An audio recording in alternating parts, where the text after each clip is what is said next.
அஸ்ஸலாமு அலைக்கம். Hi friends. Evening போல் நான் வந்து டீ போட கிச்சன் பக்கமாக வந்தேன். பிள்ளைங்க வந்து ஸ்கூல் விட்டு வந்துடுவாங்கன்னு. கிச்சன் பக்கம் இப்படி தான் மெஸ்ஸியாக இருந்துச்சு. அப்புறம் பிள்ளைங்களும் வந்துட்டாங்க. டிஃபன் பாக்ஸ் எல்லாத்தையுமே சிங்கிலெல்லாம் பிறக்கி போட்டுட்டு அப்படியே வந்து நான் தோசைக்கு மாவாட்டிடலாமன்னு அரிசி ஊற போட வந்திருந்தேன். நான் வந்து ரேஷன் அரிசி தான் வந்து தோசைக்கு வந்து ஆட்டுவேன், நல்லாவே வரும். அதுக்கப்புறம் ஒரு சின்ன டிப்ஸு சொல்லுதேன், நீங்களும் இதை ஃபாலோ பண்ணி பாருங்கள்.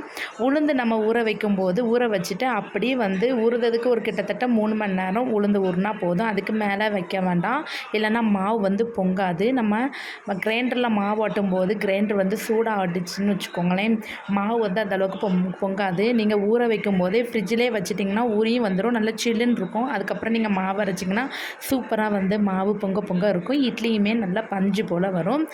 அப்புறம் பிள்ளைங்களுக்கு வந்து டீ போட்டு கொடுத்துட்டேன். எனக்கு வந்து ஒரே புவச்சதாக இருக்குது. நல்லா இஞ்சி தட்டி நான் வந்து நாட்டு சக்கரை போட்டு டீ போட்டு குடித்தாச்சு. பிள்ளைங்களும் வந்து மதரசா கிளம்பி போயிட்டாங்க. அதுக்கப்புறம் துணி எல்லாமே அங்கிட்டு இங்கிட்டுமா கடந்துச்சு. மறுநாள் யூனிஃபார்ம் வந்து இல்லை, சரி கையோட துணி வந்து வாஷ் பண்ணிடலாமன்னு நான் வந்து வாஷிங் மிஷினில் துணியை வந்து போட்டு விட்டுட்டு அதுக்கப்புறம் கிச்சன் பக்கமாக வந்தாச்சு. கிச்சனில் அதுக்கப்புறம் பாத்திரத்தை எல்லாத்தையுமே கழுவிடலாம் அப்படின்னு சொல்லிட்டு கழுவவும் ஸ்டார்ட் பண்ணியாச்சு. பிள்ளைங்க வந்து மதரசா விட்டு ரிட்டர்ன் வர்றதுக்குள்ளே எல்லா வேலையும் பார்த்தா தான் உண்டு. ஏன்னா வேலைகள் பார்த்து முடிச்சுட்டு தான் அதுக்கப்புறம் ஹோம்ஒர்க் செய்ய உட்காந்துருவாங்க. அவங்க வந்து டியூஷன் போகல, வீட்டில் உட்காந்து தான் செய்வாங்க. நான் தான் உட்காந்து பக்கத்தில் உட்காந்து சொல்லிக் கொடுக்குற மாதிரி இருக்குது. அதனால் வீட்டு வேலையை முடிச்சிட்டோம்னா நம்மளுக்கு கொஞ்சம் ஃப்ரீ ஆயிரும்.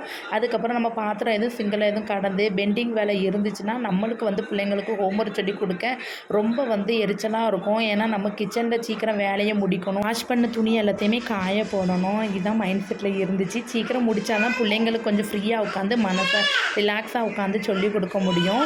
அப்படி வந்து கிச்சனில் வந்து பாத்திரத்தை எல்லாத்தையும் கழுவிட்டு வாஷ் பண்ண துணியை பிள்ளைங்க யூனிஃபார்மை மட்டும் முன்னாடி வந்து 2 கொடியை கட்டி காய போட்டேன். மிச்ச துணியை எல்லாத்தையுமே மச்சியில் 2 கொடி கட்டி போட்டிருக்கேன். அதில் வந்து காய போட்டாச்சு. எங்களும் மதரசா விட்டு வந்துட்டாங்க. அதுக்கப்புறம் கொஞ்ச நேரம் அவங்க கூட நான் வந்து ஹோம்ஒர்க்லாம் சொல்லி கொடுத்துட்டு அதுக்கப்புறம் வந்து ஊற வச்சேன் பருப்பை வந்து நல்லா ஜில்லுன்னு இருந்துச்சு. அந்த தண்ணியே ஊற்றி நான் வந்து கிரைண்டரில் ஓட விட்டாச்சு. முதலே வந்து அரிசி பருப்பு எல்லாத்தையும் கழுவி வாஷ் பண்ணிட்டு லாஸ்ட்டாக நம்ம தண்ணி ஊற்றி வச்சோம்னா அந்த தண்ணியே நம்ம வந்து கிரைண்டரில் ஆட்டும் போது நம்ம யூஸ் பண்ணிக்கலாம்.